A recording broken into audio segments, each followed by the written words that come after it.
하나님 말씀 보겠습니다. 로마서 1장 16절 17절. 로마서 1장 16절 17절.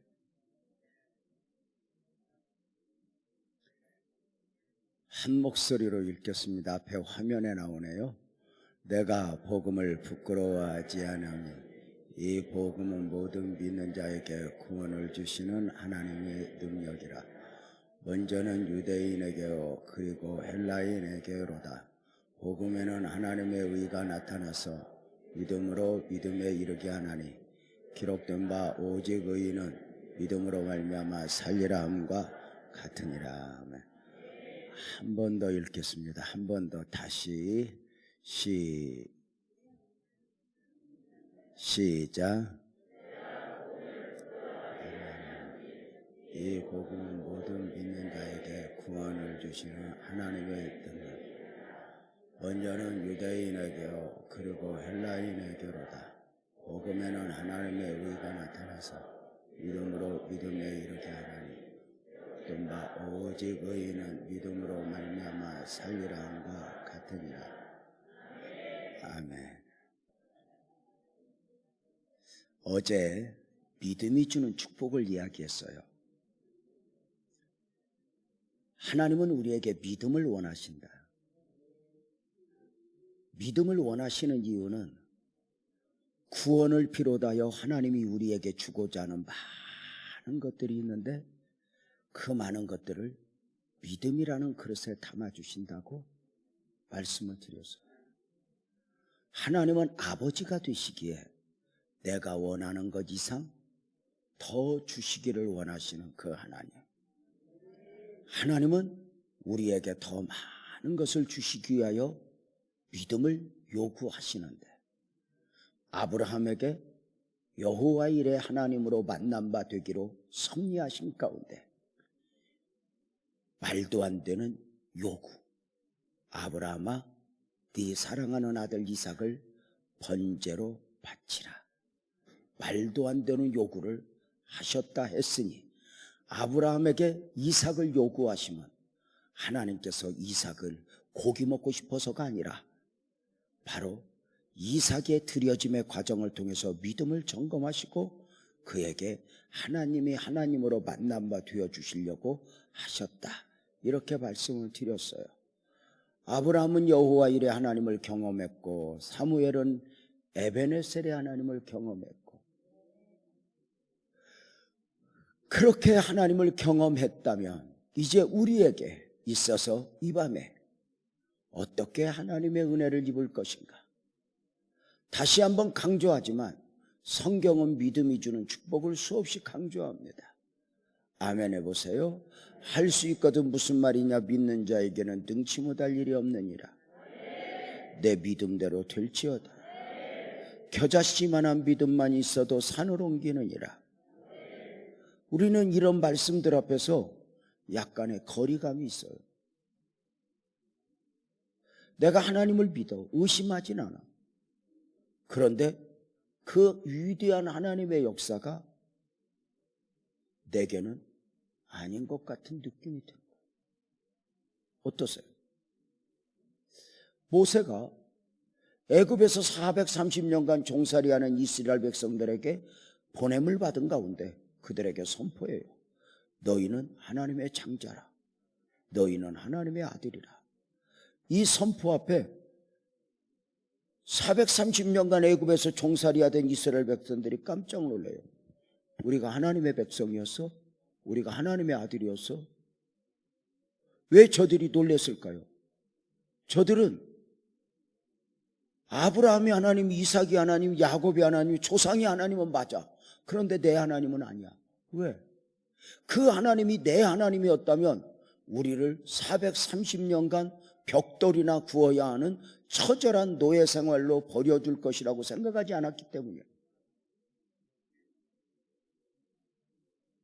하나님이 창조주이심을 믿어, 전능자이심을 믿어, 과거에 역사하셨던 하나님을 믿어. 그러나 지금의 하나님은 아니야.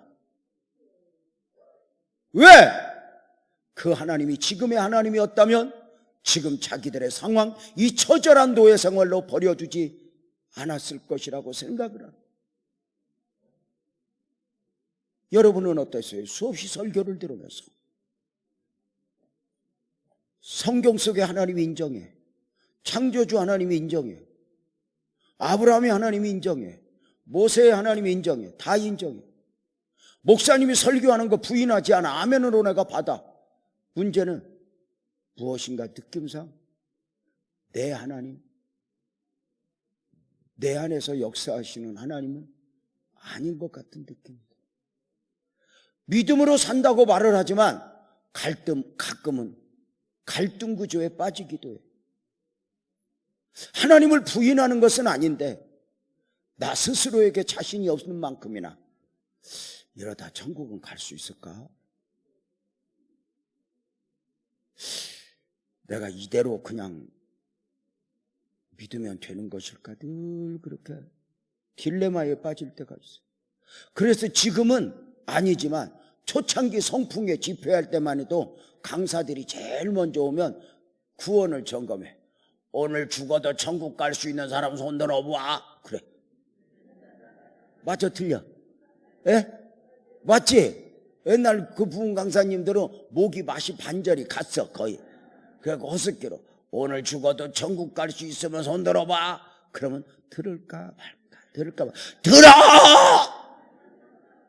그래, 들기는 하지만 이게 좀 찝찝한 거야. 늘 왜 이런 딜레마에 빠질까? 성경적으로 믿음을 좀 더 정확하게 정의해야 할 필요가 있을 것 같아요.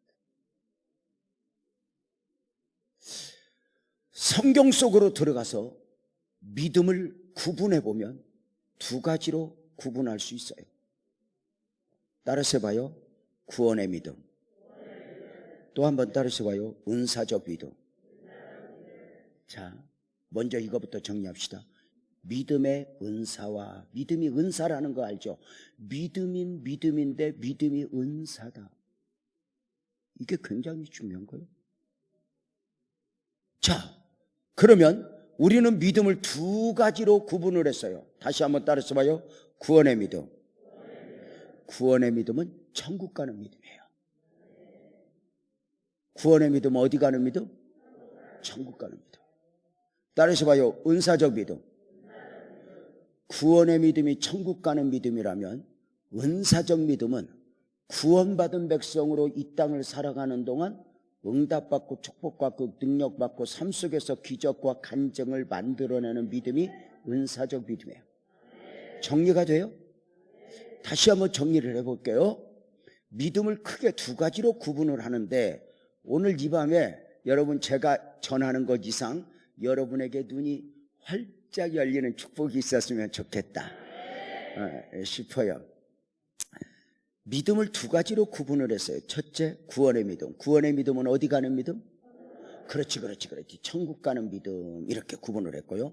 구원의 믿음이 천국 가는 믿음이라면 은사적 믿음은 구원받은 백성으로서 이 땅을 살아가는 동안 응답받고 축복받고 능력받고 삶 속에서 기적과 간증을 만들어내는 믿음이 은사적 믿음이다. 이렇게 말씀을 드리셨어요. 자, 정리합시다. 또 한번 따라서 봐요. 구원의 믿음. 구원의 믿음은 어디 가는 믿음? 이 믿음은 주님이 선물로 주신 믿음이에요. 주님이 당신의 택한 백성에게 어느 날 우리 안에 믿음을 선물로 담아주셨어요. 어느 날부터인가 이 믿음이 내 안에 있다는 거, 이게 얼마나 엄청난 것인지 말로 표현할 수가 없어. 여러분, 우리가 잘못 생각하면 예배당 문이 열려 있으니까 아무나 와도 줬어 노래하니 언제든지 누구든지 믿을 수 있는 것 같지만 안 그래요. 성경은 분명하게 정의하기를 데살로니가후서 3장 2절에 보면 믿음은 누구나의 것이 아니다 그래요. 믿음은 아무나의 것이 아니에요. 내가 믿고자 해서 믿어지는 게 아니에요. 종종 저는 성도들을 섬기면서 믿고자 해도 믿어지지 않아서 고통스러워하는 분들을 종종 봐요. 내 안에 너무도 자연스럽게 이 믿음이 믿음 되었다? 이건 놀라운 거거든요. 왜? 내가 똑똑해서, 내가 착해서가 아니에요. 베드로의 고백을 볼까요? 주는 그리스도시요 살아계신 하나님의 아들입니다 고백하니 예수님 말씀하셔요. 바요나 시몬아, 내가 복이 있구나. 이를 내게 알게 하니는 혈육이 아니요. 혈육이 아니래. 하늘에 계신 내 아버지가 알게 했단다. 이렇게 말씀하셔요. 성령으로가 아니면 깨달아 알 수 없는 이 복음의 원리죠. 요한복음 이렇게 말해요. 영접하는 자 곧 그 이름을 믿는 자들에게는 하나님의 자녀가 되는 권세를 주셨으니 잘 봐요. 이는 혈통으로나 육정으로나 사람의 뜻으로 나지 않냐고. 혈통, 우리 아버지가 목사이기 때문에 내가 교회 나올 수는 있지만 우리 아버지가 목사라고 해서 내가 믿어지는 건 아니야. 우리 아버지가 장로이기 때문에 내가 교회 나올 수는 있지만 우리 아버지가 장로이기 때문에 내가 믿어지는 것은 아니야. 내 입술에 고백이 있다. 이것이 믿어진다. 이건 엄청난 거거든. 그래서 혈육이 아니란 말이야. 혈육이 아니야. 사람의 뜻으로 말미암은 게 아니야. 어느 날 이 믿음이 내 안에 선물로 들어왔다. 이건 엄청난 거야. 어쩌다 내가 예수를 믿었지? 이것 때문에 감동해 보셨나? 우리 장인어른이 거문도에서 사역을 하셨어요. 통합 측에서. 그리고 모든 사역을 마무리하고 여수에서 마지막 삶을 보내시는 가운데 어느 날 제가 아버님이 갑자기 보고 싶은 거야. 부흥회 하다가. 그래서 부흥회 끝나자마자 장인어른한테 아버님한테 갔더니 누워 계시던 아버님이 우리 사유 와서 너무 좋았나 봐. 후배 목사, 사유 목사 오니까 너무 좋으셔서 앉아서 도란도란 말씀하시더니 밥 한 그릇을 뚝딱 드시더니 유 목사, 저기 가면 절이 있는데 절 밑에 온천이 하나 생겼다네. 아마 유선 TV 보다가 보니까 그게 나왔나 봐. 할배들끼리 사는데 어떻게 갔겠어? 그러니까 절 보고 그러는 거야. 아버님 온천하고 싶으세요? 그러네. 아버님 제가 모시고 갈게요.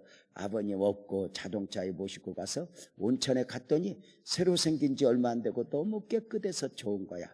사람도 많이 없고 평일이라 너무 좋아. 아버님 깨끗하게 씻어드리고 아버님 여기 잠깐만 누워 계세요. 나 탕에 좀 들어갔다 올게요. 그랬더니 그렇게 해서 그리고 탕에 들어가서 이렇게 있는데 너무 좋은 거예요. 아버님도 모시고 왔겠다. 또 느낌이 너무 좋아. 감사해. 뭔가 할 일을 한 것처럼. 그래서 그 탕 안에 아무도 없는 데서 이제 성경 암송을 하는 거야. 감사 가운데. 복 있는 사람은 심령이 가난한 자는 여호와는 나의 복자시니. 가난한 암송을 하는데 한 반절쯤 암송했나?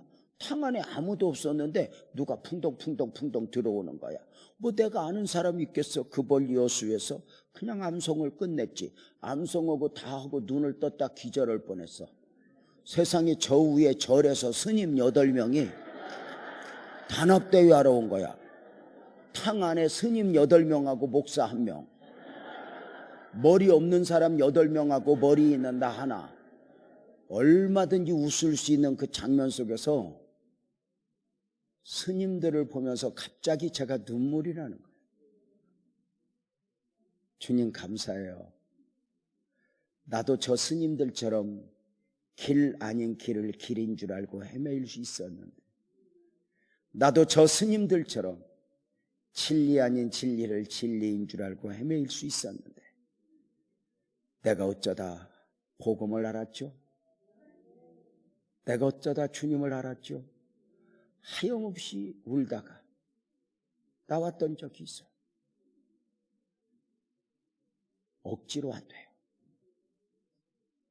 아브라함의 하나님이, 이삭의 하나님이 그냥 되는 게 아니에요. 혈통이 아니에요. 그래서 아브라함이 거치는 과정을 이삭도 거쳐야 돼요. 그 하나님이 내 하나님이 되기까지. 우리가 자식들을 보면서 잘 사는 거 보고 싶어, 출세하는 거 보고 싶어. 그러나 내 안에 있는 믿음이 자식들 안에 있는 믿음으로 보여질 때 이건 감동 아닐까? 이게 억지로 안 되잖아. 우리 교회 박태숙 권사님한테 전화가 왔어. 목사님 그러더니 아니 권사님 웬일 그랬더니 목사님 그러더니 엉엉엉 울어.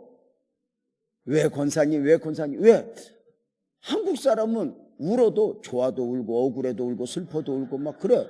그러니까 이걸 확인을 해야 돼. 이건 느낌상 통하잖아. 눈물이 좋아서 우는 거야.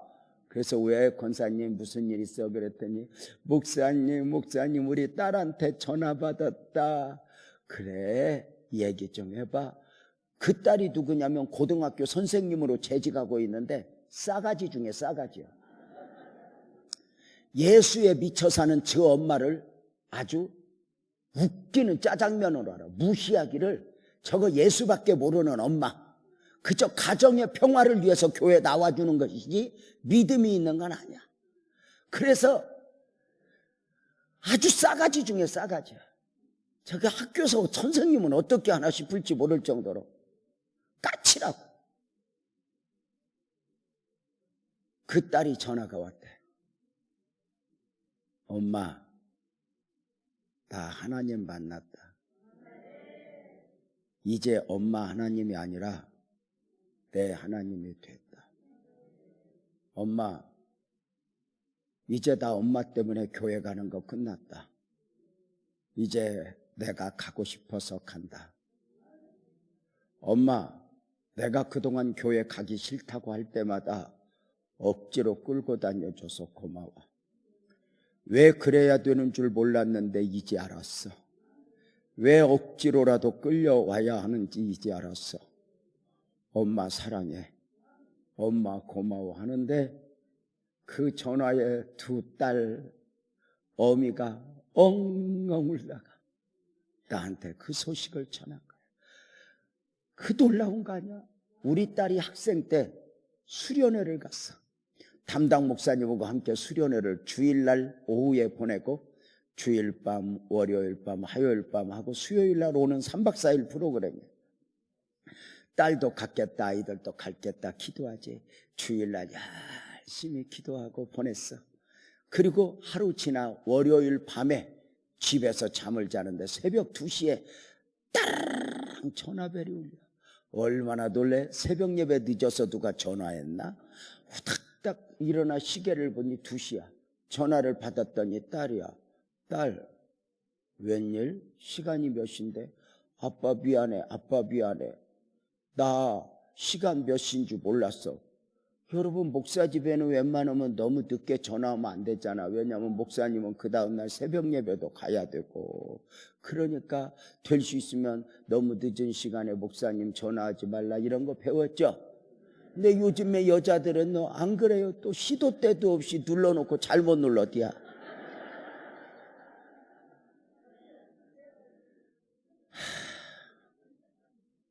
우리 딸, 아빠 미안해. 나 시간 몰랐어. 그랬니 딸? 웬일? 그때부터 울어. 아빠, 하나님이 왜 그래? 왜? 하나님이 왜 날 사랑한대? 내가 하나님 앞에 잘못한 거 너무 많거든. 그런데 왜 하나님이 나를 사랑한대냐 아빠? 하는 순간 잠에서 깨어난 제가 머리끝에서 발끝까지 전율이 돋는데 그때 제가 했던 말이 딸 축하. 엄마 아빠의 하나님이 네 하나님이 됐구나. 이제 그 하나님이 너를 평생 떠나지 않을 거야. 이제 그 하나님과 함께 걸음도 걷고 꿈도 꾸고 삶을 그려내라. 네 삶의 모든 범사에 하나님과 동행하는 법을 익혀라. 아빠 알았어. 나 전화 끊을 거야. 기도할 거야. 전화 끊고 얼마나 감사해. 구원의 믿음은 천국 가는 믿음. 이 믿음은 주님이 선물로 주신 믿음이에요. 이 믿음은 무엇을 믿는 것이냐? 부자가 될 것을 믿습니다. 이게 아니야. 복음을 믿는 거야. 복음을. 복음을 믿는다는 거예요. 복음은 예수 그리스도의 생애야. 하나님이 사람의 몸을 입고 오셨고 고난받으셨고 죽으셨고 부활하셨고 승천하셨다가 다시 오신다. 이것이 복음의 한 세트인데 이걸 믿는다는 이야기야. 잘 봐. 내가 복음을 믿습니다. 내가 구원을 받기 위해서 내가 복음을 믿습니다라고 말할 때 하나님이 사람의 몸을 입고 왔대, 고난받으셨대, 죽으셨대, 부활하셨대, 승천하셨대, 다시 오신대. 이걸 믿는 것을 구원의 믿음이라고 말하는데 이것을 믿는다는 이야기는 뭐냐? 예수 그리스도가 고난받았고 죽었고 살았고 부활했고 승천했다 다시 오신다는 것을 역사적 사실로 인정하는 걸 말하지 않아. 믿는다고 말할 때는 이것이 어떤 차이가 있냐? 역사적 사실을 인정하는 것이 아니라 예수 그리스도의 생애가 오늘 나와 무슨 관계가 있냐는 거야. 믿는다는 이야기는 믿음 안에서 그 안에 내가 들어가는 거야. 그래서 잘 봐봐. 그래서 내가 복음을 믿으면 이렇게 고백해. 따라서 해봐. 나를 위해. 그렇지. 그가 찔림은 우리 허물을 인하며 그가 상함은 우리의 죄악을 인함이라. 다시 한번 따라서 해봐. 나를 위해. 내가 질문을 하면 그대로 대답해봐요. 대답 미리 알려줬어. 하나님이 사람의 몸을 입고 그 이름 예수로 오신 이유는, 그 예수님이 고난받으시고 십자가에 죽으신 이유는, 부활하신 이유는, 승천하셨다가 다시 오시는 이유는 나를 위해 오신 주님 나의 죄를 위하여서. 그러니까 이 구원의 믿음은 단순히 그 사실을 인정한다는 차원이 아니야. 내가 무슨 상관이 있냐, 나와 내가 입은 은혜, 이게 분명해야 구원의 믿음이야. 정리가 됐어요? 다시 한번 따라서 봐요. 구원의 믿음. 이 구원의 믿음은 어디 가는 믿음? 이 믿음은 누가 주신 믿음? 하나님이, 성령께서 삼위일체 하나님이 선물로 주신 믿음이야. 이건 인간이 믿고자 해서 믿어지는 게 아니야. 그런데 이것이 어느 날 믿음 안에서 내가 믿어졌다는 이야기는 단순히 복음에 대한 그 예수 그리스도의 생애, 고난받으셨고 죽으셨고 부활하셨고 승천하셨다는 사실을 인정하는 게 아니라 나와 무슨 상관이 있냐는 것이다. 그래서 하나님이 사람의 몸을 입고 그 이름 예수로 오신 이유는 나를 위해. 고난받으신 이유는, 십자가에 죽으신 이유는, 부활하신 이유는, 승천하셨다가 다시 오실 이유는 나를 위해. 자 봐봐. 그렇다면 우리와 예수님을 이야기한다면 종종 불교도들이 부처님과의 관계를 이야기해요. 묻겠습니다. 불교에는 믿는다는 단어가 없습니다. 중요한 게 있습니다. 부처님이 역사적 실존 인물이다 아니다? 실존 인물이다. 중요해요. 그런데 부처님이 역사적 실존 인물이기는 하지만 그 부처님과 오늘의 불교도들과 무슨 상관이 있지? 부처님이 이순신 장군, 세종대왕처럼 삶의 교훈은 되지만 믿음의 대상은 아니야. 왜? 부처님이 보리수나무 아래서 인간의 갈등 구조를 할 때 자기 문제였지 오늘의 불교도들을 안고 고민한 게 아니야. 이해가 돼요? 그러나 예수님은 누구를 위해서 오셨어? 나를 위해. 이걸 믿는 것이 믿음이야. 그 믿음, 복음 안으로 내가 들어가는 거야. 다 같이 아멘. 이것이 그냥 너무 자연스럽게 믿어져야 되는데 이것은 가능성이 아니야. 90%가 믿어지고 99%가 믿어지면 안 돼. 주님이 선물로 주신 믿음이기 때문에 100% 믿어져야 돼. 하늘이 두 쪽 나도 하나님이 사람의 몸을 입고 오신 이유, 고난받으신 이유, 죽으신 이유, 부활하신 이유는 아멘, 변할 수 없는 사실이고 무엇보다도 그 은혜가 내가 입은 은혜야. 다 같이 아멘. 이건 너무 중요한 거야. 너무 중요한 거야. 나를 위해. 나를 위해. 근데 이것이 믿어지면 얼마나 축복이야. 근데 믿어지지 않으면 미치고 볼딱 뛸 일이야. 어느 날부터인가 이 믿음이 점검되지 않은 가운데 늘 교회 생활에 젖어 있다가 무너진 경우들이 있지 않아? 저는 지금도 약 7년 전 기독교 방송을 듣다가 놀랬던 적이 있어. 극동방송을 듣는데, 라디오 극동방송 구력을 듣는데 사택에서 교회 오는 동안 라디오를 듣고 오다가 예배 마치고 가다가 이제 시동을 걸면 자동적으로 이제 극동방송이 켜져. 듣는데 어느 날 화요일인지 수요일인지 모르겠는데 목사님 한 분 설교가 내 귀에 들어오기 시작했어. 일주일에 한 번 그 목사님 설교가 그렇게 좋은 거야. 그래서 새벽 예배 나올 때 그날은 그 목사님 설교 시간 맞춰서 기도를 끝내. 그리고 가면서 듣고 그럴 수 있잖아. 그래서 그게 매일매일인데 너무너무 좋은 거야. 너무너무 좋다. 나도 이렇게 설교를 했으면 좋겠다. 그랬는데 어느 날부터인가 목사님이 설교를 안 해. 다른 목사님이 하시고 몇 번을 했는데 몇 주간 아이고 이 목사님이 이제 무슨 문제가 있나? 아니면 계약 기간이 끝났나? 그럴 수 있잖아. 8가지 내가 해야겠습니다. 그래서 이제 목사님 설교를 안 해. 그래서 이제 기대가 없어졌어. 그냥 다른 목사님 설교도 좋기는 하지만 뭔가 그런 게 있잖아. 음식 다 좋아도 내 입에 맞고 그런 게 있잖아. 미용실 다 있어도 가는 미용실이 다 있잖아. 그런 거잖아 다. 그치? 그래서 이제 그 목사님 아쉽기는 하지만 이제 끝난다. 기대 없이 한 6개월을 보내다가 어느 날 예배 마치고 딱 들었는데 그 목사님이 설교를 하는 거야. 얼마나 반가운지 차를 옆에다 대고 설교를 듣다가 함께 엉엉 울었어. 그동안 6개월 동안 그 목사님이 설교를 왜 못했는가를 그날 사연을 이야기하는데 이렇게 말하는 거야. 자기 교회의 장로님 한 분이 임종을 받게 됐대. 너무너무 인격적으로 훌륭한 장로님. 목사가 강대상에서 믿으려면 저 장로님같이 믿어야 된다고 이야기를 했는데 그 목사님이 장로님 임종을 앞두고 목사님이 구원을 청검한 거야. 장로님, 천국에서 만나자. 목사님, 천국이 있을까? 왜 그래, 장로님? 예수님 몰라? 알아. 천국 몰라? 알아. 그런데 안 믿어져.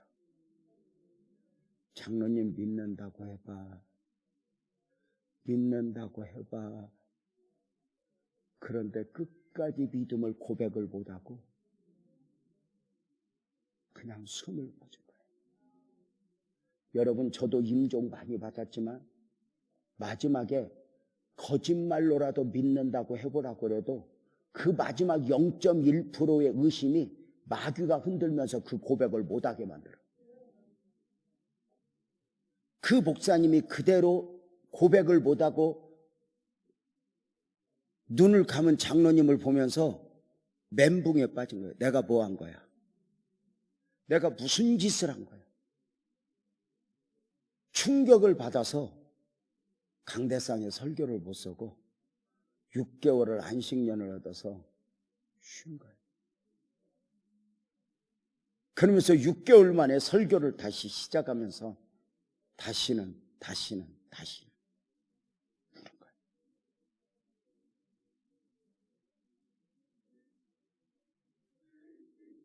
우리가 신앙생활하지만 우리가 예수를 잘 믿어야 되는 이유는 딱 하나야. 주님 앞에 서야 돼요. 누가 잘 믿었는가는 주님 앞에서 결판이나. 자, 봐봐. 마태복음 7장에 한 무리가 주님 앞에 섰네. 내가 주의 이름으로 귀신을 쫓아냈고 선지자 노릇을 했고 주의 이름으로 권능을 행했습니다. 주의 이름으로. 그 사람들이 거짓말했겠어? 아니. 저 땅에서 자기 이력을 자랑했어.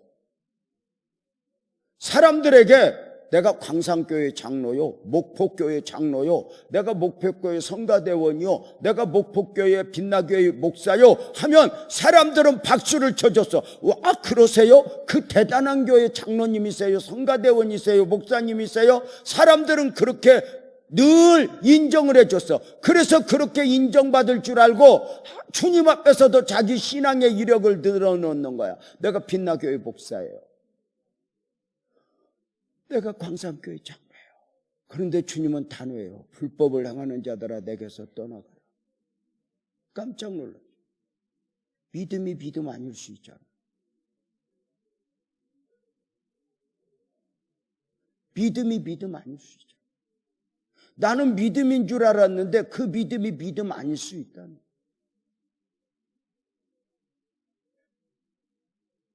자, 우리가 성경 속으로 들어가 보세요. 믿음만이 아니에요. 충성도 충성 아닐 수 있잖아요. 누가복음 15장에 보면은 탕자의 비유가 나와요. 어느 날 작은 아들이 아버지에게 독립선언을 해요. 아버지, 나 아버지와 함께 사는 거 너무 진부하고 세상이 저렇게 빨리빨리 화려하게 돌아가는데 나 세상 맛 좀 보고 싶소. 아버지, 유산을 좀 주시오. 나 나가겠어. 아버지는 웬일인지 다 줘요. 다 줘요. 그 아들이 가지고 가서 비로소 가서 잘 살 줄 알았지만 아버지 떠나서 조직의 쓴맛을 보죠. 완전히 망했어요. 여러분 이거 아세요? 탕자가 망했으니까 복이지. 빌딩 세웠으면 저주예요. 자, 그 탕자가 모든 걸 잃어버린 가운데 아버지, 내가 하늘과 아버지께 죄를 지었사오니 나는 아버지 아들이라 일컬음을 감당치 못하겠나이다. 나를 품꾼의 하나로 써주소서 하고 돌아와요. 모든 걸 답작 내려와서 아버지의 필요를 인식하고 아버지와 함께라고 하는 것을 강조하며 돌아온 그 아들에게 아버지는 동네 사람들을 다 불러서 잔치를 배설하고 그 동네 사람들 앞에서 그 돌아온 아들의 옷을 갈아입혀 가락지를 끼워 신발을 갈아 신겨 신분을 바꿔주고 인쳐주고 새 출발하게 했어. 앞으로 이 아들은 내 아들, 죽었다가 다시 산 아들, 잃었다가 다시 얻은 아들. 당신들 이 아들의 과거를 가지고 말하지 마시오. 이 아들은 내 아들이요. 선포했어. 근데 여러분, 상대적으로 큰 아들이 있어요. 큰 아들은 동생이 돌아오는 그 시간에도 밭에서 일하고 있었어요. 근데 여러분, 이 탕자의 비유에서 가장 아픈 단어를 하나 만들어라면 이거예요. 따라서 해봐요. 초대받지 못한 아들. 그 아들이 누구예요? 내가 여러의 아버지를 섬겨 명을 어긴 적이 없대요. 그는 아버지를 떠난 적도 없어요. 아버지 돈을 망한 적도 없어요. 심지어 동생이 돌아오는 그 시간에도 밭에서 일하고 있어요. 내가 뭘 잘못했냐 할 정도예요. 상식적으로 생각해 보세요. 여러분이 만약에 아버지면 작은 아들 돌아오면 제일 먼저 누구 불러야 돼? 큰 아들. 누구와 의논해야 돼? 큰 아들. 안 불러요. 왜일까? 초대받지 못하는 거.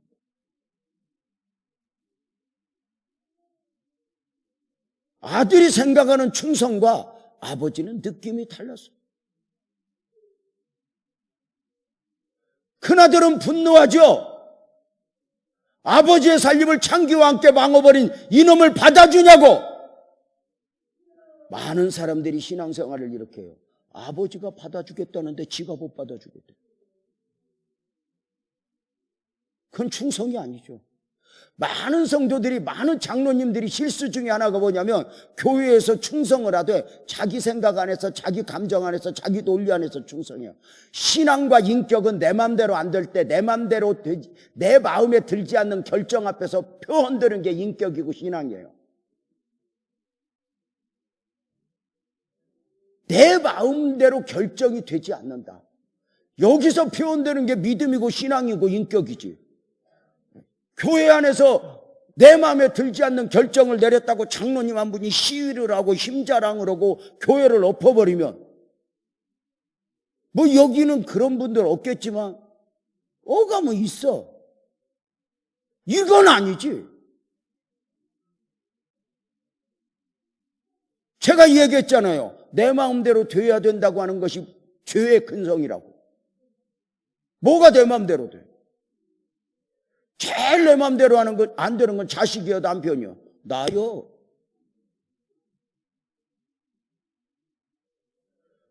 여러분 봐봐요. 충성이 아닐 수 있잖아요. 그 큰아들은 초대받지 못해요. 아버지 잔치 자리에 없어요. 내가 권사인데 장로인데 목사인데 아버지 잔치 자리에 없을 수 있다. 이게 현실이에요. 그럼 여러분 한번 물어봅시다. 말씀을 듣고 보니까 큰아들이 탕자야, 작은아들이 탕자야? 둘 다. 큰아들은 집 안에 탕자, 작은아들은 집 밖에 탕자. 작은아들은 교회 밖에 탕자, 큰아들은 교회 안에 탕자. 묻겠습니다. 누가 돌아오기가 힘들까? 큰아들. 왜?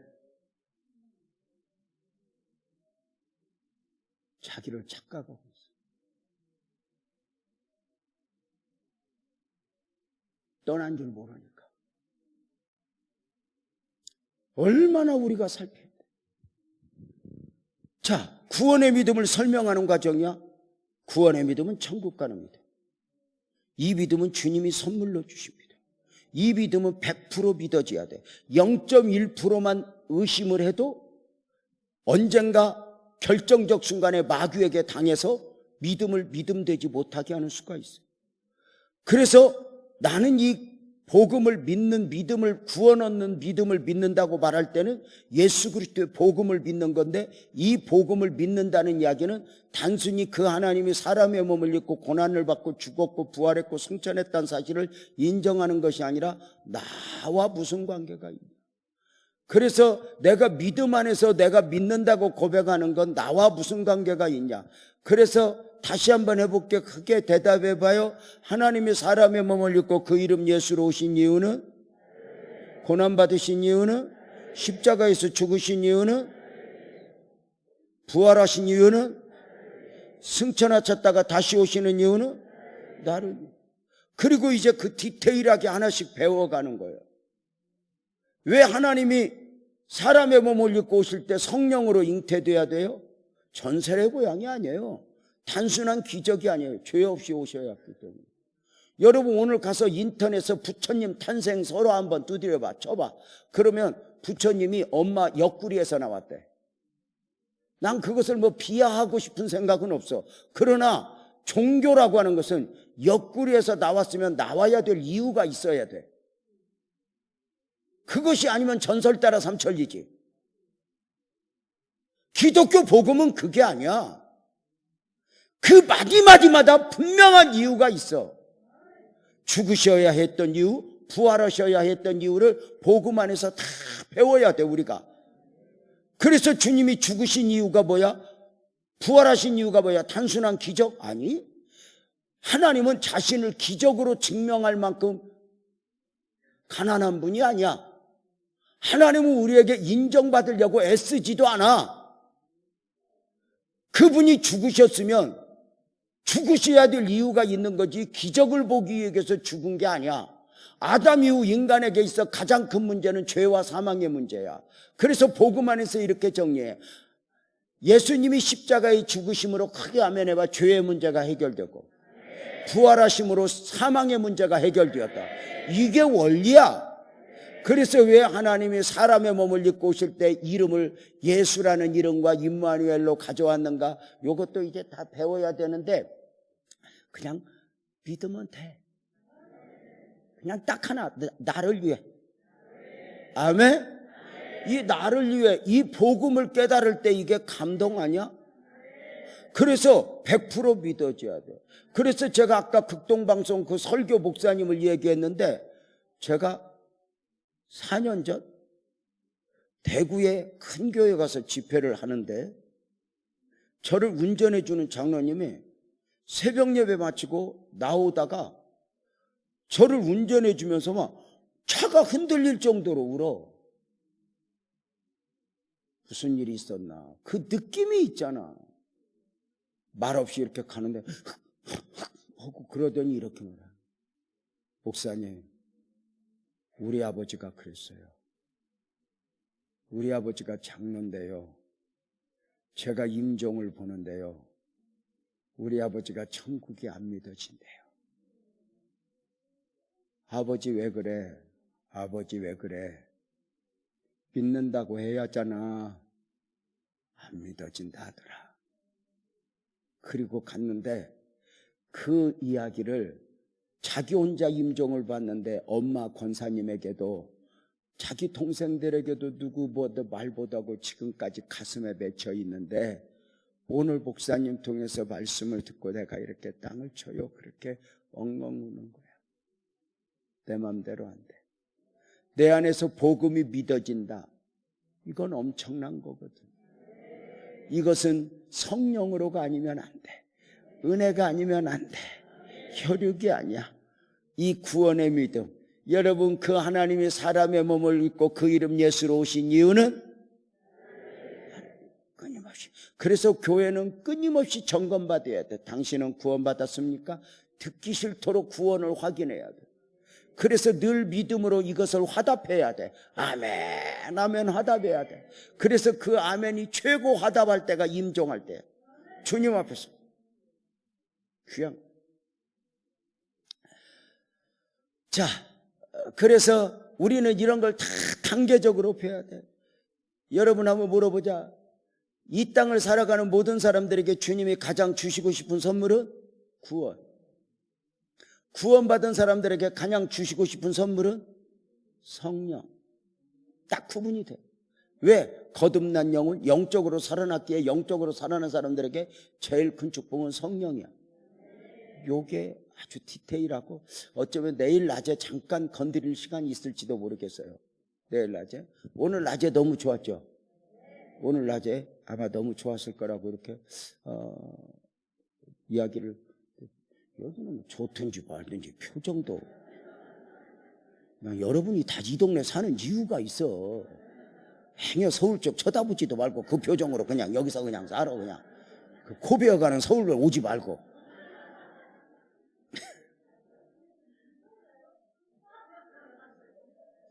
저렇게 늙으면 설교를 같이 한다. 설교 때만이야. 연속극을 봐도 막 지랄을 하면서 봐봐. 이렇게.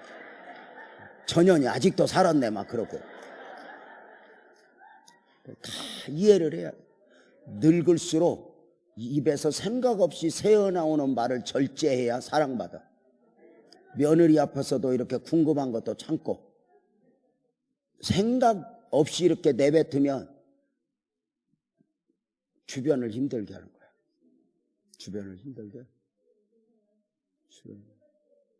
끊임없이 입이 쉬지 않아요. 그나마 아멘이라도 하니까 도와주지. 이 앞에서 오면 심장 떨릴까 봐 내가 딱 앉았는데 아멘 받으라고 그래서 보냈어. 그래도 고맙잖아. 다 이렇게 교회 오고 은혜 받으려고 애쓰고 얼마나 감사해.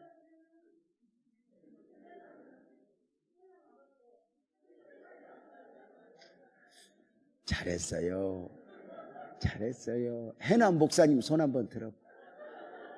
해남 목사님. 하여튼 처뒤 애쓰십니다. 행여 이분 어디로 이사 보내지 말고 거기에서 꼭 좀 붙잡고. 그래도 권사님, 목사님 말도 잘 듣고 교인들 많이 사랑해주고, 예? 절대 잔소리 하지 마. 늙을수록 입은 닫고 호주머니는 열고, 예?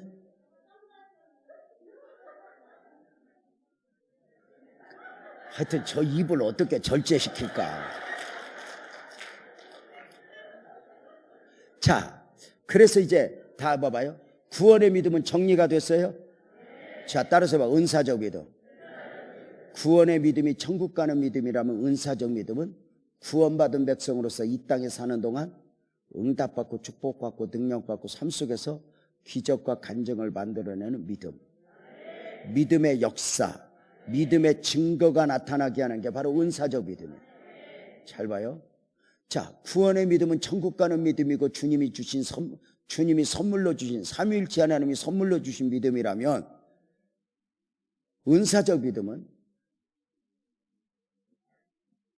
구원받은 백성으로서 이 땅을 살아가는 동안 응답받고 축복받고 능력받고 삶 속에서 기적과 간증을 만들어내는 믿음인데, 이 믿음은 이렇게 말해. 오해하지 말고 들어봐. 내가 믿는 믿음. 이렇게 말해. 이런 말 있잖아. 믿음이 믿음 되게 하라. 믿음을 선포하라.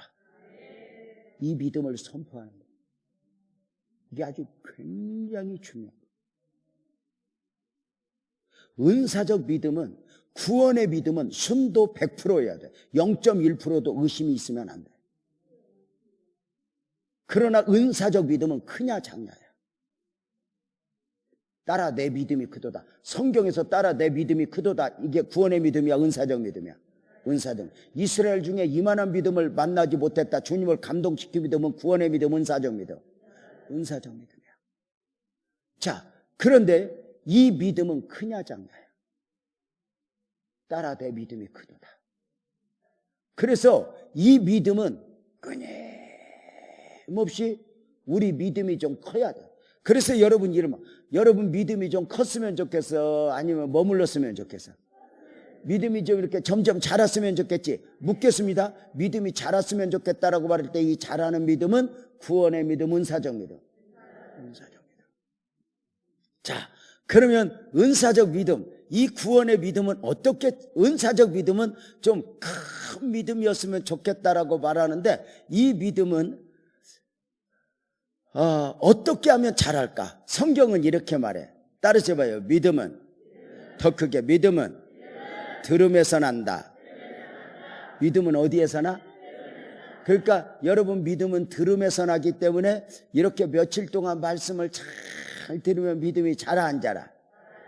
이렇게 며칠 동안 말씀을 들어서 믿음이 자랄 것 같으면 여러분은 지금 천국 문턱에 있어야 돼.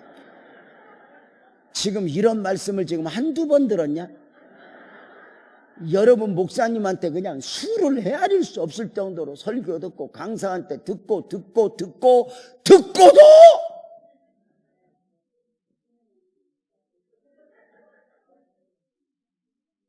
여러분 봐봐.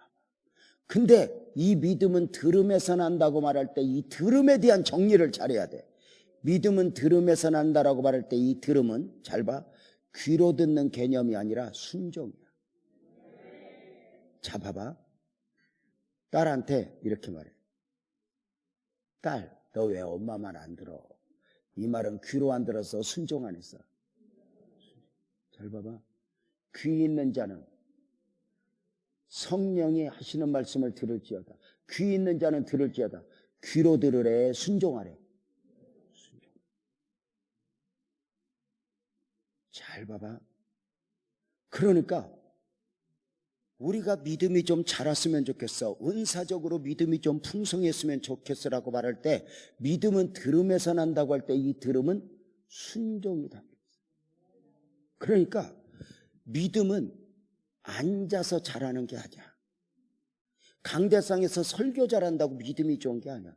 왜 그렇게 목사님들이 설교하면서 믿습니까? 물어보냐면 자기도 안 믿어져서 그래.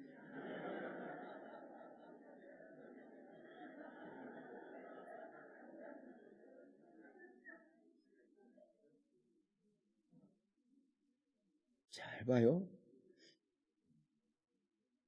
믿음은 들음에서 난다고 말할 때 이 순종인데, 잘 봐요. 믿음은 여기 앉아서 자라는 게 아니야.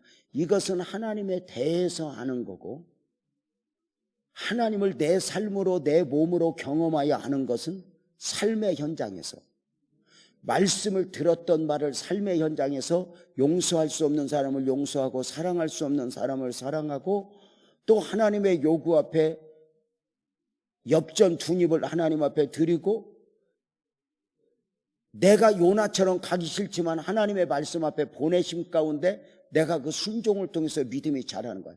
이게 굉장히 중요해요. 그래서 믿음이라고 하는 단어를 여러분 품사로 나눠보면 명사일까 형용사일까? 동사야. 믿음은 역동적인 거야. 그러니까 믿음은 앉아서 자라는 게 아니야.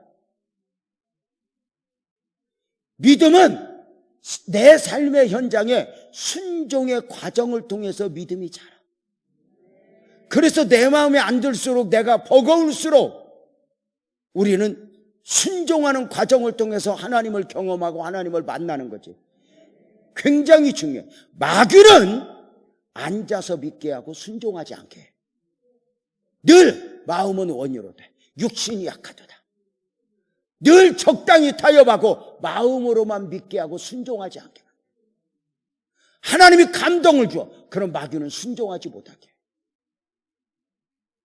여러분 한번 물어보자. 성경에 나오는 모든 기적은 믿음 좋은 사람에게 나타나 기도하는 사람에게 나타나. 크게 믿음 좋은 사람, 기도하는 사람. 그러니까 여러분이 이 동네 사는 이유가 있어요. 지금 주제가 순종이야. 그러면 이미 정답은 순종인데 선생님이 문제를 살짝 꼬아갖고 순종은 빼고 기도와 믿음을 넣었어도 정신을 차리고 순종해야 되는데 공부 못하는 것들은 꼭 있는 자리에서 골라. 그리고 꼭 시험 보고 나서 하는 말이 있어. 안 배운 건 나왔디야. 정신 차려. 선생님이 안 배운 걸 낼 리가 없어. 그걸 약간 꼬아서 내는 거지. 그러니까 여러분들이 이 동네 사는 이유가 있어. 절대로 어디 위쪽은 쳐다보지 말고 여기 잘 지키고 살아. 광주 인구도 주는데. 다시 물어볼게. 이제 실수하지 마. 성경에 나오는 모든 기적은 믿음 좋은 사람에게 나타나 기도하는 사람에게 나타나. 항아리에 물을 채워라. 떠서 갖다 줘라. 여리고를 돌아라. 요단강에 가서 씻어라. 실로암에 가서 씻어라. 100% 순종입니다. 순종 없는 기적은 없습니다.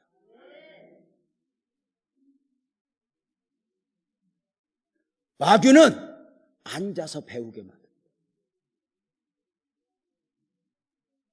앉아서 믿게 만듭니다. 그리고 정작 삶의 현장에서 나를 미워하는 사람, 나를 힘들게 한 사람, 내 병에가 짓밟히는 삶의 현장에서 와르르 무너집니다. 믿음은 앉아서 잘하는 게 아닙니다. 주일날 목사님에게 들었던 말씀, 배웠던 말씀을 삶의 현장에서 또 한 번 순종하고 순종하는 과정을 통해서 하나님을 삶으로 경험하는 거야. 몸으로 경험하는 거야. 내가 하나님을 안다라고 말할 때는 지식적인 걸 말하지 않아. 몸으로 삶으로 아는 거지. 그래서 100% 순종. 자, 어제 제가 아브라함이 이삭을 번제로 바치는 과정을 소개했어요. 자, 여기 보세요. 아브라함아, 네 사랑하는 아들 독자 이삭을 번제로 바치라. 이해할 수 없는 하나님의 요구 앞에 아브라함은 왜요? 하나님 묻지도 않고 따지지도 않고 그 아들을 데리고 새벽에 출발해서 번제를 드리러 가요. 3일길을 가서 모리아산 밑에 와서 종들을 두고 불과나무를 가져갔던 종들을 두고 이삭을 데리고 올라가요.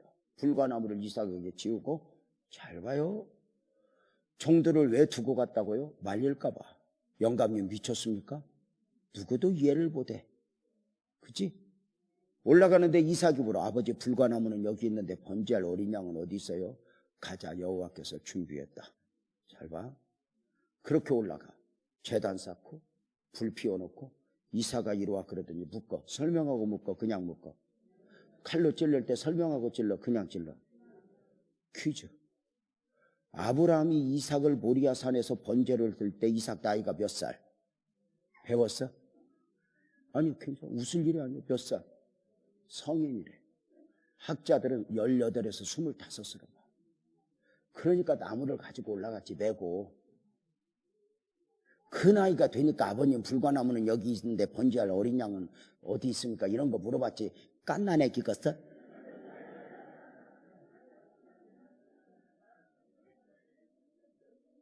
나는 그냥 여러분의 목사님들이 불쌍해 죽겠어. 서울에서 그냥 대학원 졸업하고 다 학위 받고 왜 여기 와서 목회를 시작해서 이렇게. 그래도 저 권사님 저런 분이 해남에 있으니 다행이지.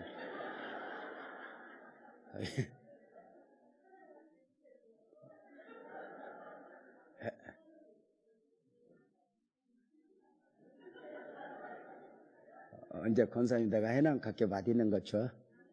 자, 봐봐. 중요한 게 있어. 자, 이삭이 나이가 몇 살? 18에서 25 성인으로. 나는 33살까지 봐.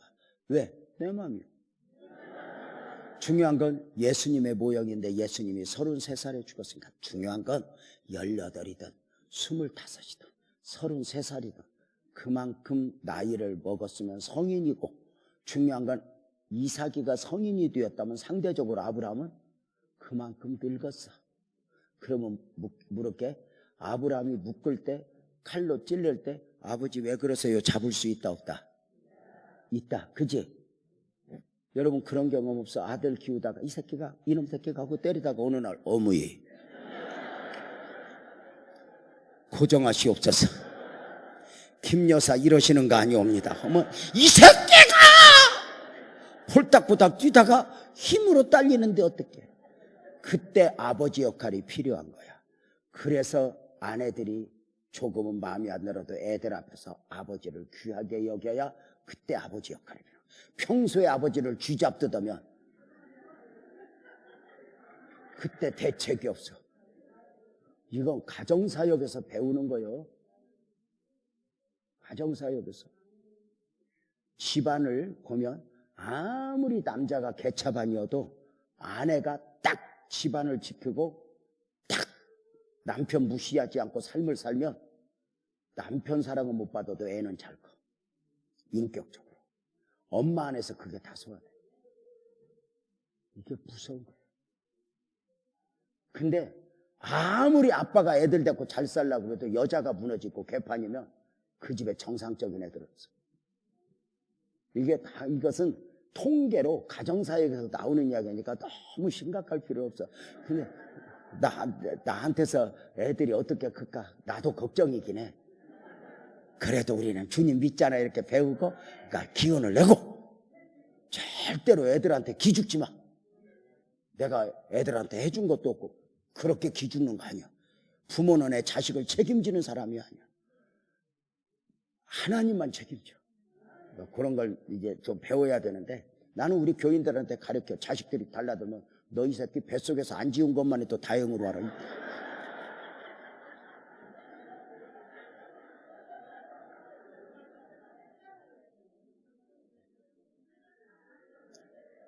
하여튼 쉼없이 권사님도 설교를 같이 하고 있습니다. 자, 그러면 잘 봐. 이삭이가 잡을 수 있다 없다? 잡을 수 있다 없다? 잘 봐. 그러면 잡을 수 있는데도 이삭은 자신을 내려놓고 아버지가 묶이면 묶이고 칼로 찔르면 대줘. 그러면 아브라함의 믿음보다 더 대단한 건 이삭의 순종이에요. 잘 봐. 아브라함은 하나님의 음성이라도 들었어. 그치? 이삭은 음성도 안 들었고 설명도 안 들었어. 그래서 그 모리아산의 원리를 이렇게 봐. 믿음의 요구 앞에 이삭의 반응은 순종이야. 이렇게 말해.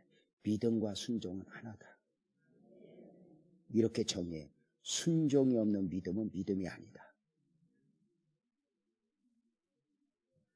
당신의 믿음은 순종을 통해서 증명되어진다. 마귀는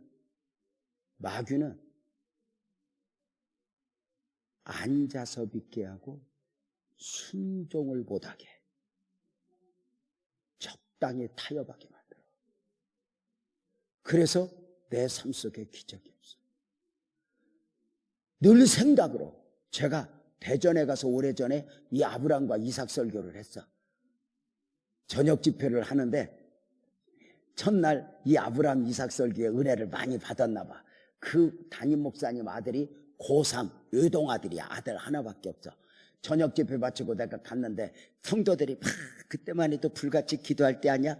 아들이 막 기도하다가 눈탱이가 밤탱이가 돼갖고 외동 아들인데 밤 11시에 집에 와서 안방을 노크해.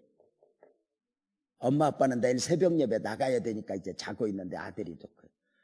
아들이냐? 내 아버지. 왜 문 열어라? 열었어. 아들이 왜 그러냐 그랬더니 아버지 나 오늘 설교하고 기도하다가 설교 듣고 기도하다 갑자기 궁금한 게 있는데 뭐 좀 물어보려고요. 뭔데? 혹시 하나님이 아브라함한테 이삭 바쳐라 그러듯이 아버지도 혹시 하나님이 나 바치라 그러면 바칠 수 있겠어요? 그래서 내가 목사님 뭐라고 그랬어요? 목사님 나 대답 못해서 말이 시될까 봐. 그래서 내가 아들 불렀어. 아들 좀 불렀어. 내 아들 왔어. 아들 어디 아버지한테 이렇게 물었다며? 그랬더니 네 지금도 궁금하냐? 아이 그냥 기도하다 갑자기 궁금했어요. 그래서 내가 볼 때는 너 아버지가 너를 칼로 찔릴 수 있냐가 문제가 아니라 네가 칼로 찔르는 네 아버지가 너 대줄 수 있냐가 문제인데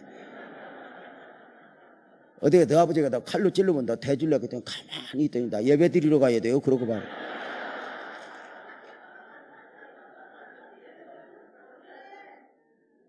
여러분 제가 교회 생활을 오래 했어요.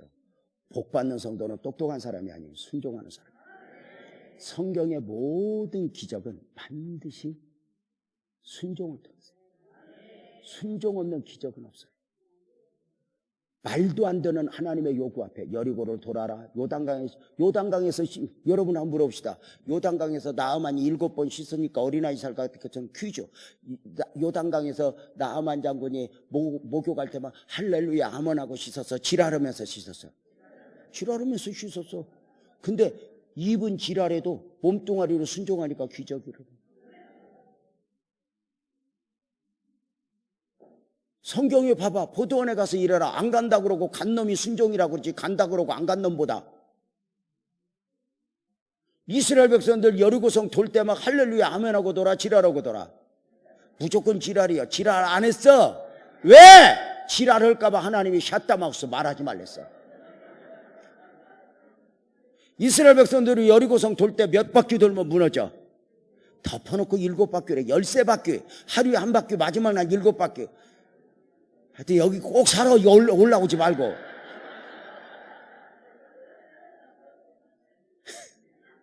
근데 13바퀴 돌 때 제일 원칙이 뭐야?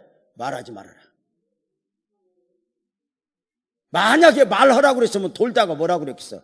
야 여호수아 왜 저러냐? 저 모세는 이러지 않았어. 저 여호수아 바꿔야 되는 거 아니야? 말하지 말아라. 교회에서 이해가 안 되거든 말하지 마. 저렇게 아멘만 하고 말하면 안 돼. 기다려. 이해가 안 되면 기다려. 합력해서 선을 이루실 하나님을 믿고. 여러분 100% 성경의 기적은 순종이야. 여러분 한번 봐봐. 유난히 복받았다고 교회 와서 간증하는 분들 한 번씩 있어. 간증사역하는 분들 맞아 틀려. 그들은 내가 이렇게 복받았습니다 간증할 때 그들 특징이 기억에 남을 만큼 순종이 있어.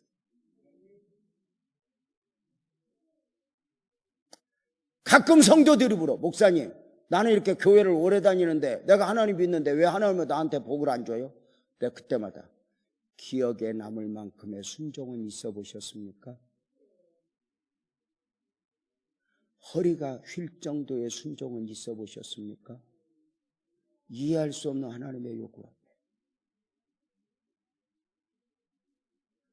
목사님이 설교를 잘해서가 아니라 말도 아닌 하나님의 요구 앞에. 이런 부흥회가 왜 중요하냐면 이런 부흥회 때 헌신하고 목사들도 나왔지만 이런 부흥회 때 서원하고 아멘하고 헌신하고 헌금하고 복받은 성도들도 많아요. 근데 목사가 설교를 잘하고 능력 있는 게 아니에요. 근데 그 메시지가 하나님의 음성으로 들려지면서 순종하고. 몇 년 전에 우리 교회 장로님들 몇 분하고 지금 다음 주에도 태국을 가야 되거든요. 그 선교지 기숙사 지어줘서 중공 예배 드리러. 근데 코로나 때문에 나 안 가고 부목사 보내기로 했어. 부목사는 걸려도 괜찮으니까.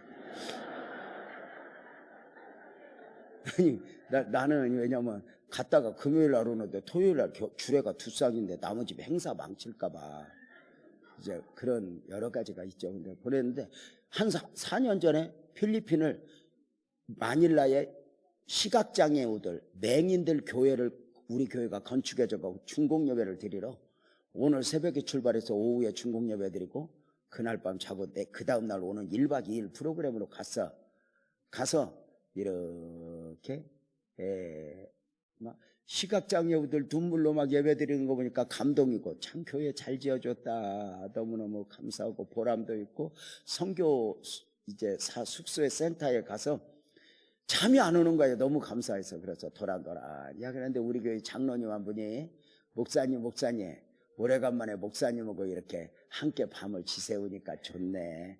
나 간증 하나 해도 돼? 하세요. 그 장로님이 우리 교회에 처음에 서울에서 이사를 왔는데, 우리 교회 뒤로 이사 왔는데 얼마나 없는지 당시에 반지하 2,500에 반지하 전세로 들어와서 남매 둘 요만한 거 키우면서 버겁게 살던 집인데, 어느 날 이런 집회를 통해서 하나님 앞에 드려라, 믿음을 보여라, 자식을 위해서 심어라, 이 말도 아닌 설교에 두 대회가 가서 우리 순종 한번 해보자. 말씀을 듣고 보면 우리가 마음으로만 착해서 믿었지 제대로 된 순종 한번 안 해봤다. 우리 순종 한번 해보자. 그리고 두 부부가 딱 마음을 맞아가지고는 1,000만 원에 월세로 돌리고 1,500을 찾아다가 강대상에 올려놓고 누구한테도 말하지 않고 하나님만 경험하고자 하는 마음으로 딱 올려놓고, 하나님, 우리 두 남매를 위해서 드립니다. 내 형편에 저 아이들을 책임질 능력이 없습니다. 그래서 이 미라를 드리오니 우리 아이들 책임져 주세요. 그러고 드렸대. 난 몰랐어. 어느 날 강대상에 1,500만 원이 있어서 놀랬지만 누가 드렸는지도 몰랐지. 근데 그날 간증을 하는 거야. 그러면서 어느 말이, 목사님, 그러고 내가 이만큼 은혜를 입었다 그러고 그랬다. 다 함께 울었어. 그분들이 지방에서 전문대 나온 분들이야. 오해하지 마. 4년째 안 나왔다 뭐 이걸 비하하는 게 아니라, 지방에서 전문대 나왔다면 그렇게 공부를 썩 잘한 게 아니다 그 말이야. 이해가 되지. 오늘 설교용이야. 그 학교를 비하하는 게 아니니까 오해하지 마. 그리고 마지막까지 들어보면, 그래서 두 분 다 전문대 나와서 고만고만 그저 손기술 가지고 사는 분들이야. 그런데 여러분, 그날 간증할 때 함께 울었던 것은 열매가 보인 거야. 여러분, 놀랍게도 그 두 남매가 지금부터 놀랄 준비해봐. 둘 다 UC 버클리 졸업했어. 놀랄 리가 없지. 여러분, UC 버클리가 무슨 뭐 커피집인 줄 알아? 모르지?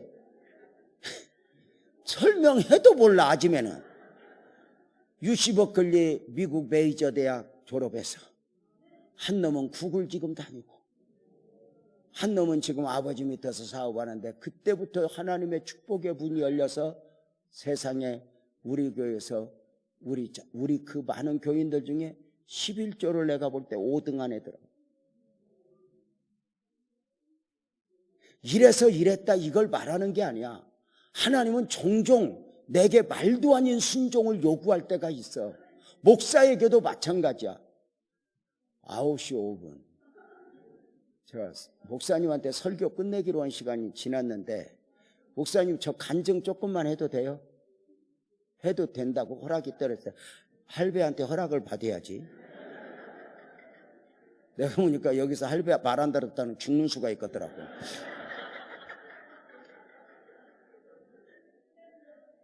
저는 5살 때 아버지가 돌아가시고 8살 때 어머니가 돌아가셨어요. 저는 엄마 아빠 얼굴을 몰라. 추억이 없으니까 보고 싶은 것도 없어. 어릴 적 엄마 아빠가 죽고, 가난한 집안의 엄마 아빠가 병으로 죽고, 그 없는 집안에 엄마 아빠가 돌아가시니까 가족들은 뿔뿔이 흩어졌어. 그가 형제여도 자매여도 누가 도울 수 있는 입장이 아니여. 각자가 살아남아야 했어. 어릴 적 돌이켜보면 학교를 간 날보다는 안 간 날이 많은 것 같아. 내가 내먹을 걸 어떻게든 찾아야 했을까. 기억에 초등학교 5학년, 6학년 때부터 알바를 했어.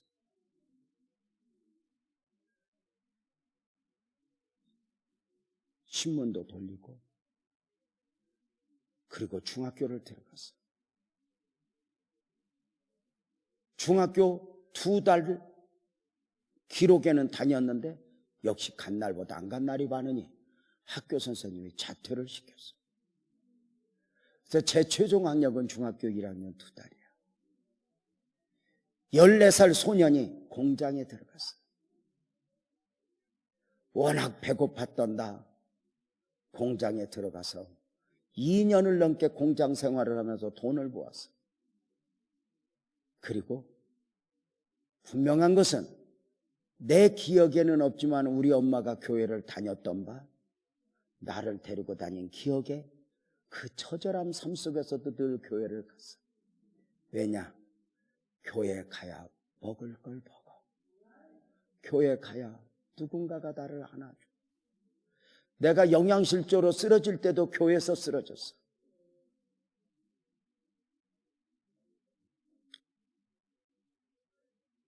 병도 걸리고 이런 걸 디테일하게 말할 수는 없지만 14살 소년이 16살 때까지 공장 생활을 하고 16살 지날 무렵에 장사를 시작했는데 지금부터 놀랄 준비해봐. 하나님이 나에게 돈 버는 기술을 주었어. 돈이 보여. 그러면서 돈을 버는데 제가 21살 때 서울에서 집 2채 살 돈과 사업장을 하나 할 돈을 벌었어. 내가 지금까지 어제 오늘 설교하면서 돈 아니고 이렇게 놀래본 너희들을 본 적이 없어. 자, 21살 때 서울 집을 2채 살 돈과 사업장을 하나 벌 돈을 딱 벌면서 돈 버는 기술이 익혀지면서 꿈이 점점 커졌더니 당시 정주영이야. 학교 안 다녔지만 사업 성공한 거 정주영 할아버지를 꿈꾸고 이제는 구멍가게 식의 사업이 아닌 뭔가 사업 같은 사업을 하고 싶은데 목사님한테 배운 게 응답받고 하래. 응답받고. 그래가지고는 이제 제가 섬기는 교회가 개척교회인데 내가 오살리 기도원을 가기로 했어. 월요일날 아멘이 좀 마디가 맞으면 좋겠어.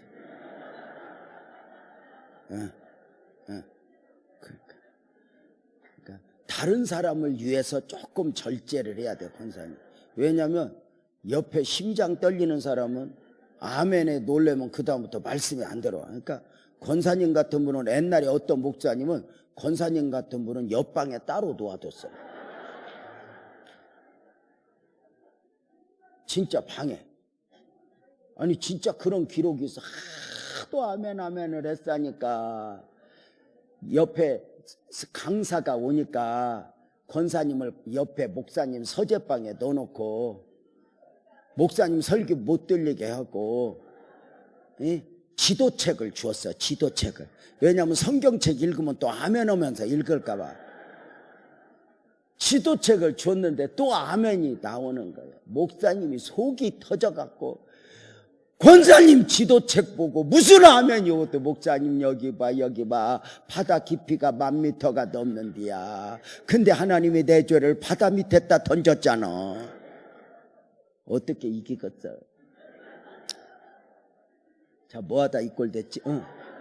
그래서 이제 기도원 가서 금식을 하기로 내일부터 가서 기도원 가서 금식을 하고 응답받아요. 하나님의 사람은 무엇이든지 계산으로 똑똑하고 상식적으로 접근하면 나중에 힘들어. 응답받고 해야 돼. 잘못된 응답이어도 상관없어. 응답받고 해야 돼. 응답받으면 다 잘 돼, 안 돼? 잘 되는 건 아니야. 그러나 분명한 건 합력하여 선을 이루시는 하나님의 은혜는 봐. 그래서 이제 응답받고 가려고 이제 주일 예배를 마치고 기도원 갈 준비를 하는 거야. 주일날 갈까 내일 아침에 갈까 하는데 우리 그 목사님이 날 보고 그래. 저명아, 기도원 가려고 때 우리 집에 가서 하룻밤 자고 내일 아침 먹고 가서 금식해야 되니까 우리 집에 가서 하룻밤 자고 가라 그래. 그래서 그것도 괜찮겠다.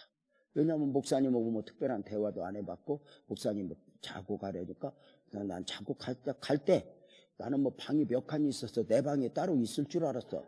그 단칸방에 애 새 키우는 목사님이 저쪽에 사모님도 있고 애 셋도 있고 자기도 있고 나보고 옆에서 잘해. 옛날에 그런 방 있잖아. 부엌 통해서 들어가면 방 있는 방. 부엌이 신발장인 방. 그림이 그려져요? 거기서 잘해. 내가 미친놈이지 여길 왜 따라왔어. 내가 미친놈이지 여길 왜 따라왔어 하는데 뒤쳐가는데 밤 12시에 그때까지 잠이 와? 목사님 그래 자냐? 아니요. 근데 목사님도 못 자고 있어. 무슨 할 말이 있는 것 같아. 목사님 무슨 하실 말씀이 있었어요? 그랬더니 아니야 자라. 그랬더니 한 30분 있다 자냐? 그랬더니 아니요. 그랬더니 이러는 거 있지. 딱 일어나 앉더니 누워있는 날 보더니 재명아 너 목사 되어라. 네 얼굴에 목사가 보인다. 순간 탁 튀었어요. 내 생각하고 달라. 나는 중학교 1학년 2달 전 무슨 내가 목사를. 그리고 나는 돈 벌고 싶은데 탤런트가 있고. 싫어요. 자, 그럼 또 30분 뒤에 자냐? 목사해라. 싫어요. 자냐? 복잡해져. 나는 신앙생활을 어떻게 배웠는지 몰라도 분명한 건 순종하면 복받는다 소리에 듣고 정말 많은 순종을 했어요. 저는 내가 돈을 버니까 19살 때부터 목사님이 양복해주고 목사님 냉장고도 사줬어. 그때 집집마다 냉장고 없었어. 교회 커튼 내가 했어. 여전도회가 커튼 같은 걸 내가 했다니까. 그래서 이제 내가 그렇게 복을 받은 거예요. 복을 받고 이렇게 왔는데 나보고 목사해래. 싫어요. 새벽 4시가 넘게까지 자냐? 목사해라. 자냐? 싫어요. 싫어요. 그랬더니 새벽 4시에 넘어서 목사님 비장한 표정으로 너 목사가 감동받고 이야기하는데 너 네 생각 갖고 그렇게 아니요 그렇고 지금 이게 말이 되냐? 적어도 기도는 해보겠다고 해야 되잖아. 그래서 가만히 그 말이 맞잖아. 이따가 좀 이따가 내가 알았어요. 그랬더니 목사님 갑자기 일어나더니 너 그거 목사한다는 말이지? 아니요 나 기도한다 그랬죠. 아니요 너 그 내각딩이는 그 목사한다 소리요. 너 네가 모르고 서원했어도 그 목사해야 돼. 그러면서 나 그 자리에서 안수를 해주는 거예요. 이 아들이 목사하기로 했사오니 하나님 이 아들을 목사로 축복하시고 막 그렇게 하고 자기는 새벽 예배 갔다 올게 자고 있어라 그래. 그리고 사모님하고 둘이 다가 퉁 멍하니 있는데 5분도 안 돼서 그 3명 중에 한 명이 깨서 내 얼굴을 보더니 저 아버지가 아니니까 울기 시작해.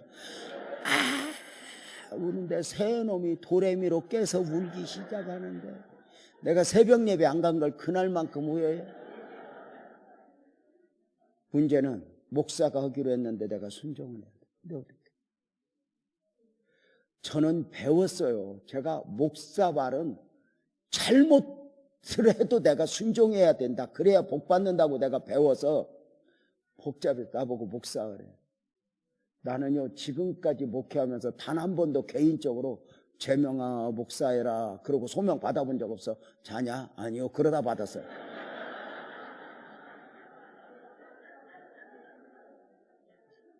저는요 그렇게 목사하기로 했고 기도원 갈 일이 없어갖고 그날부터 교회 의자에서 3주 금식을 했어. 21살. 하나님 나 알려줘요. 대답 없어. 회복하고 열흘 금식을 또 했어. 대답 없어. 그때 내가 기억에 남는 게 열흘 금식 마쳤더니 우리 교회 청년회장이 유선생 금식하느라고 애썼다고 아무 지식도 없는 나를 3주 금식 마치고 겨우 회복하고 열흘 금식한 나를 튀김을 싸줬어요. 나요 그 튀김 오뎅 먹고 벅벅 기어와. 여기서 불잖아. 그리고 22살에 보름 금식을 또 했어. 하나님 대답 없어.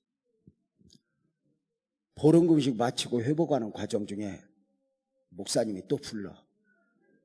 그분이 최 씨야. 나는 최 씨하고 말도 없이. 나 여기 윤 목사님도 윤 목사님이니까 왔지 최 씨면 안 와. 근데 나중까지 들어봐. 그 목사님이 3주 금식을 이제 보름 금식을 딱 마치니까 부르더니 이런다. 재명아 너 목사하기로 했지? 네. 이쁘게 말해라. 네. 너 이왕 목사하기로 했으면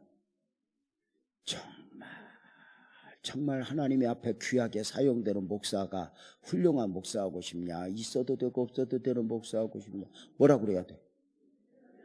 훌륭한 목사 된다 그래야지. 지금부터 잘 들어와. 그렇게 탁 말했더니 재명아, 탁! 재명아, 너 훌륭한 목사 되고 싶거든. 너 가지고 있는 돈 다 헌금해라. 너 어설프게 돈 가지고 있으면 돈 의지하다 엉터리 목사 된다. 다 빈손 만들고 하나님만 의지하는 훈련을 해야 넌 큰 목사 된다 하는데, 그 말이 얼마나 감동이 되는지. 그날 통장, 집 두 채 살 돈, 사업할 돈, 비밀번호까지 싹 내놨더니 목사님이 얼른 찾아다 땅 사고 교회 질 준비하더라고. 문제가 생겼어. 잘 봐. 나는 그거 할 때 검정고시도 해야 되잖아. 그러니까 큰 돈이니까 방은 얻어주겠지. 학비는 대주겠지. 먹을 건 대주겠지. 이런 계산이 있었어. 그 워낙 큰 돈 줬으니까 그 정도는 해야 돼, 안 해야 돼? 근데 나는 그날부터 그 목사님이 돈을 안 받은 것처럼 입을 닫고 시치미를 뗄 줄 몰랐어. 이야, 안 받은 것처럼 시치미를 떼는데 눈도 깜빡 안 해. 내가 교회 의자에서 6년 잤어. 6년. 인간적으로 이만큼도 안 좋아져. 배가 고파 죽겠는데 나 밥 먹고 올게 그러고 가. 나는. 그러면 이제 여러분 개척교회니까 교인이 많이 없으니까 그 교회 권사님이나 집사님이 내가 헌금한 걸 알아볼라. 알지. 근데 헌금했다고 그래, 뺏겼다고 그래. 뺏겼다고 그러지. 그래가지고 이제 약자 편이니까 또 나 데려다가 밥을 주면서 목사님이 욕을 해, 안 해? 하지. 그래서 우리는 한 6년 교회 의자에서 자면서 목사님을 시벌 하고 욕을 엄청 했어. 헌금을 500만 원 했으면 욕은 한 5천만 원 했죠. 검정고시 하는 과정까지 한 9년 동안 그 목사님 밑에서 있으면서 뭐 군대도 오고 뭐 여러 가지 과정이 있으면서 정말 목사님이 독한 게 1원도 안 도와줘. 어떻게 그럴 수 있어? 그런데 그 목사님 밑에 한 10여 년 넘게 있는 동안 하나님이 어떻게 나를 단련시키냐면, 내가 헌금했으니까 이렇게 줘야 돼 이런 생각이 이만큼 없이, 저 목사는 원래 저래 그러고 기대감이 0.00001%도 안 하게 나를 만들어 놓고 개척을 시키더라고.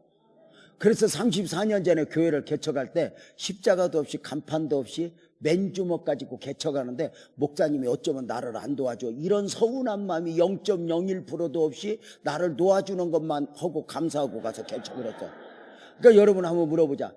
여러분 그 정도 됐으면 인간적으로 목사님이 내가 이렇게 이제 그때 헌금하고 이렇게 교회 의자에서 6년 10년 자고 이렇게 이제 교회 개척을 하면은 좀 도와줘야 돼, 안 도와줘야 돼? 그래서 여러분은 아직 멀었어. 그러니까 우리는 꼭 믿어도 인간적으로 믿어. 인간적으로 생각하고. 나는 그 목사님한테 독하게 배운 게 있어. 성품의 기질을 배웠어.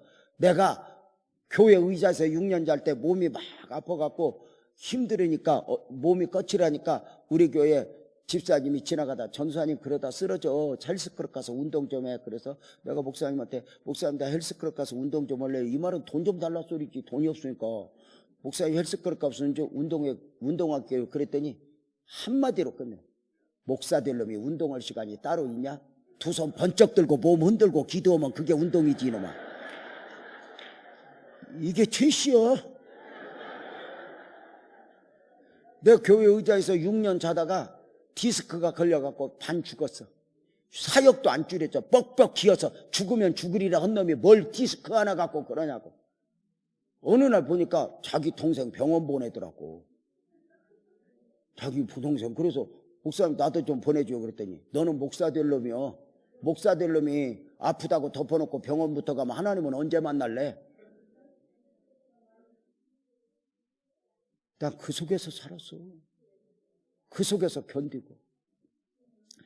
34년 전에 교회를 개척했는데 그 목사님이 도와준 것만 해도 감사해요.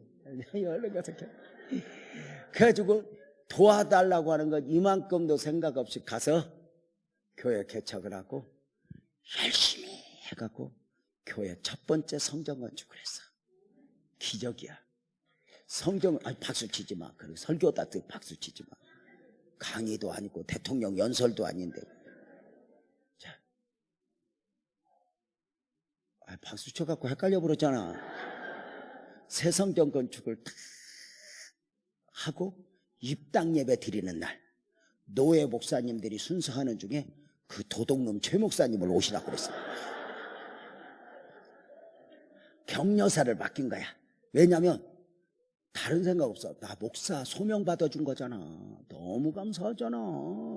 돈 벌다 이렇게 쓰레기처럼 살 나를 세상에 목사 시켜준 게 얼마나 감사. 여러분도 나 지금 목사 된 거 잘했어, 잘못했어? 잘했지. 은혜지. 나는 정말 돌이켜보면 하나님의 은혜야. 우리 엄마 아빠가 이렇게 일찍 돌아가셨기 때문에 내가 또 목사 됐잖아. 만약에 우리 엄마 아빠가 지금도 살아있어 갖고 우리 재맹이 그러면 나 뭐 하겠어? 농사지어. 나는 딱 얼굴에서 보면은 나는 농사 체질이야. 피부톤도 벌써 이렇게 농사고. 아니 딱 키도 없다. 봐봐, 어깨 봐봐. 우리는 똥찌개 지어도 물도 안 흔들려.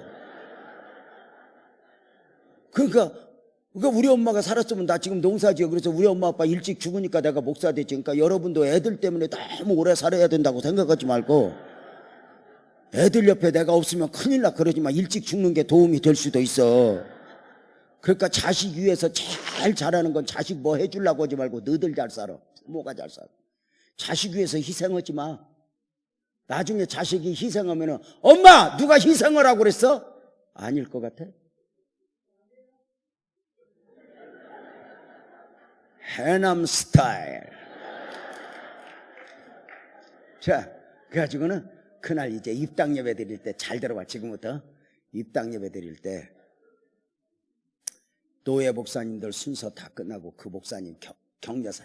자, 여러분 이 시간에는 격려사 시간입니다.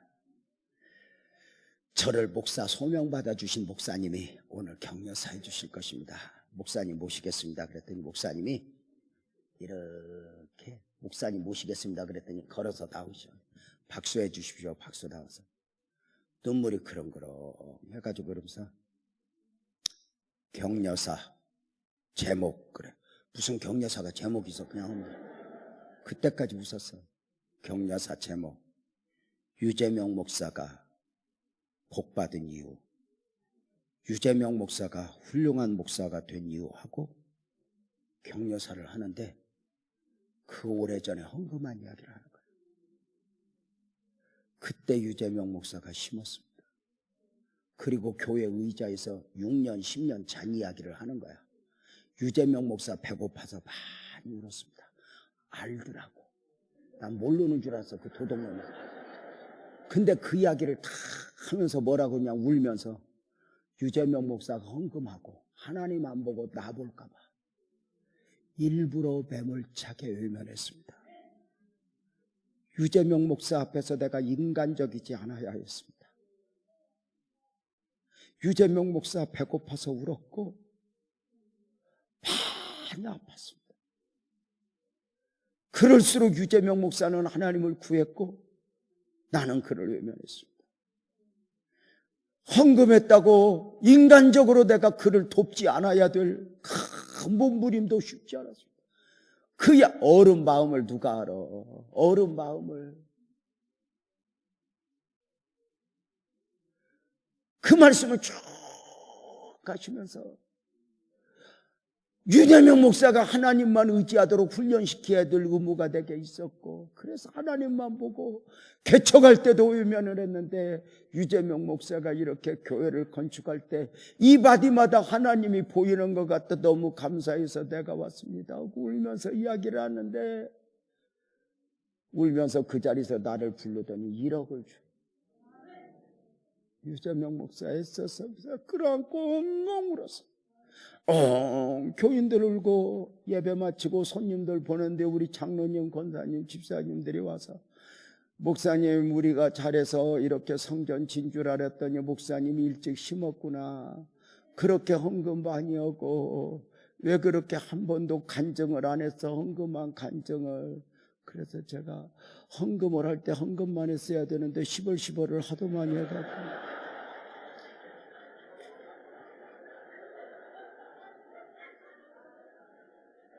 헌금만 얘기하면 10도 얘기해야 되는데 10은 빼고 얘기할 수가 없고.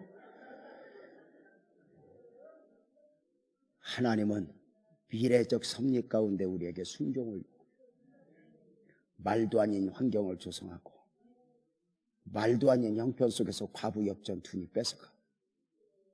없어서 돈이 필요하면 하나님은 부자 것까지 가지. 여러분 열심히 살아도 왜 텃밭에 열매가 없고 말라기서 그렇죠. 학교사가 그렇죠. 우리는 믿어도 인간적으로 믿어요. 여러분 과부 엽전 둔이 뺏어가는 하나님이 좋아? 여덟입 얹혀주는 하나님이 좋아? 우리는 하나님마저 내 생각에 담아내려고 그래. 믿으면 아니죠. 하나님은 놀랍게 때로 쓰러져 죽을 것 같은데 기도하래. 미워 죽겠는데 용서하래.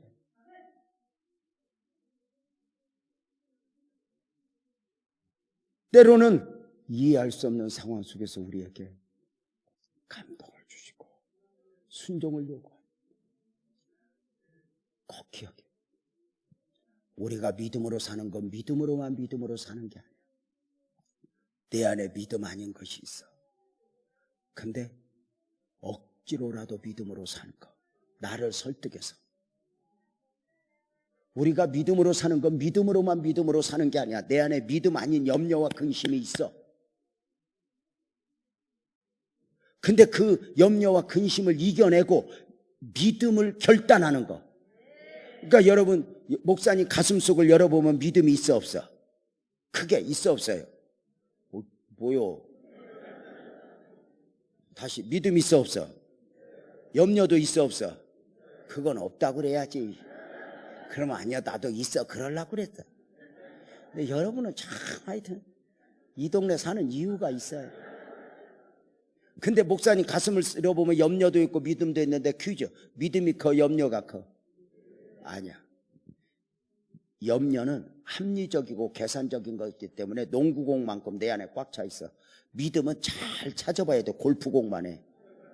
그런데 잘 봐. 신앙은 그 큰 농구공, 염려와 근심이 내 삶을 결정하고 내 행위를 결정하는 게 아니라 겨자씨만한 믿음을 사용하고 겨자씨만한 믿음을 선포하면서 작은 믿음이 큰 믿음 되게 알아. 그래서 순종만 하고 싶어서 하는 순종은 누구나 해. 그런데 억지로 쓰러질 것 같은데 기도로 내 감정을 이겨내고 하면. 그래서 하나님이 유달리 감동을 주거든. 하나님만 보며 기도에도 용서에도 헌신에도 순종의 기억이 있나? 우리 교회 집사님이 목사님 나 그렇게 교회 오래 다니고 예수 믿었는데 왜 하나님은 나한테 복을 안 줘? 이렇게 기억에 남을 만큼 순종은 있어 보셨습니까? 늘 형편 안에서 사정 안에서가 아니라 오늘은 9시 반 설교 30분 더 했어.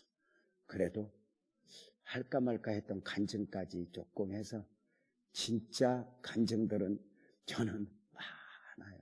저는 간증하고 싶은 게 너무 많은데 이번에는 별로 간증할 시간이 없는 것 같아.